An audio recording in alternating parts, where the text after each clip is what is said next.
মহাপতি বিনতাৰ নন্দন প্ৰভু বিষ্ণুৰ বাহন বলি আমাকে জানে সৰ্বজনে। কি যে সৌভাগ্য মোৰ, স্বয়ং জগৎপতিৰ কীৰ্তাৰ্থ হবলৈ পাই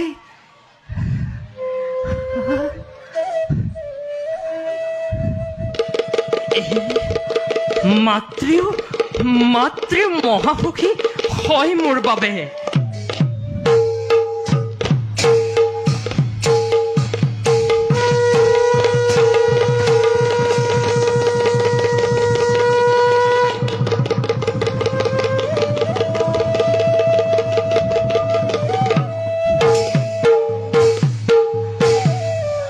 প্ৰণাম প্ৰভু। উঠা গৰুৰ। প্ৰভু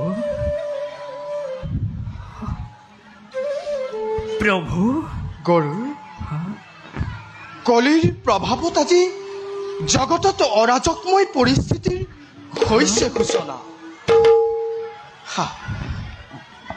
জগতৰ পালক আমি, সেই জগতত শান্তি স্থাপন কৰা কৰ্তব্য আমাৰ। সেয়ে এবাৰ প্ৰভু কলিৰ উচিত ব্যৱস্থা কৰি জগতত শান্তি স্থাপন কৰিব লাগিব। প্ৰভু গৰু এই কাৰ্য দাসৰ হাতত কৰক অৰ্পণ। মুহূৰ্ততে সন্ধান উলিয়াই সেই কলিৰ পৰাজয় কৰি তাক জগতত শান্তি প্ৰতিষ্ঠাৰ কাৰ্যত আপোনাক কৰো সহায়। গৰু প্ৰভু এই কাৰ্যত হনুমানক আমি কৰিম নিও। হনুমানৰ হাততে হব কলিৰ পৰাভৱ। তুমি বিষণ্ণ নহবা গৰু। প্ৰভু তোমাৰো আছে কৰ্তব্য বিশেষ। কৰিব লাগিব তুমি নাগ মাতা কদ্ৰুক সহায়, কৰিব লাগিব তুমি নাগক সহায়। কিন্তু প্ৰভু নাগ যে শত্ৰু মোৰ। গৰু প্ৰভু শত্ৰু মিত্ৰৰ ভাৱ নানিবা মন।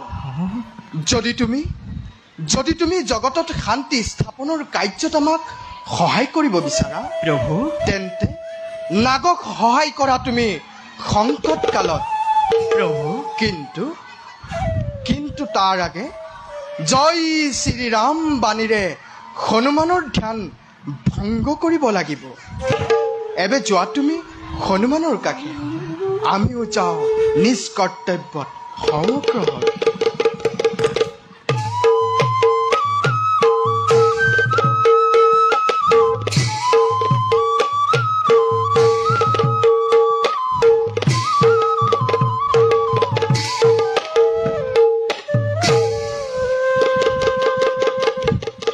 কেনে কাৰ্য প্ৰভুৱে আমাক কৰিলে প্ৰদান কৰিব লাগিব মই নাগক সহায়।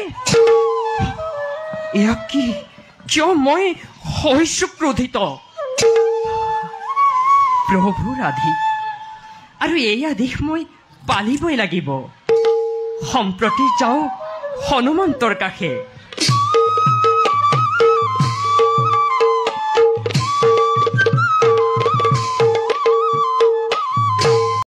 জয় শ্ৰীৰাম, জয় শ্ৰীৰাম। কি যে সুমধুৰ! কোনে এনেদৰে প্ৰভু শ্ৰীৰামক কৰিছে স্মৰণ, যি শুনা মাত্ৰেই হাজাৰ হাজাৰ বছৰৰ ধ্যান মোৰ অকস্মাতে হল ভংগ।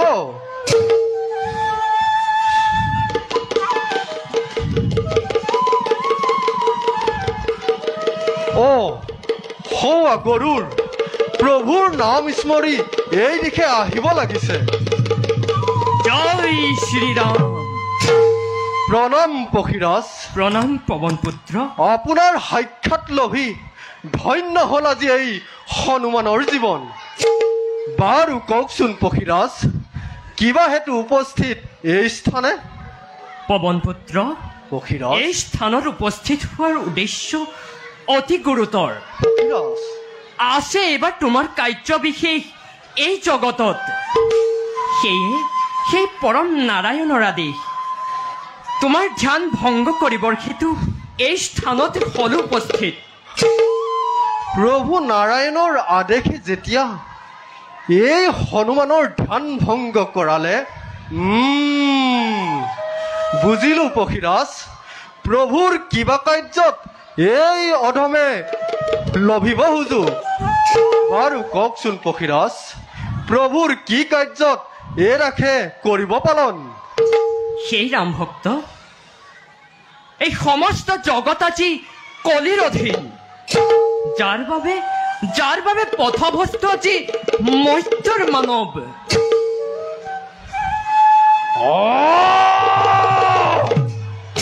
মদমত্ত কলিৰ ইমান সাহস! কেৱল কলিয়ে নহয় মহাবলী, কলিৰ অনুচৰ অধৰ্ময়ো জগতৰ চাৰিওদিশে মেলিছে বিষবাষ্প। সংসাৰ কৰ্তা ৰুদ্ৰৰ অংশময় বীৰ হনুমান। পক্ষীৰাজ, প্ৰথমে কলি আৰু অধমক সৎ পথত আহিবৰ বাবে দিম সুযোগ, তাৰ পাছত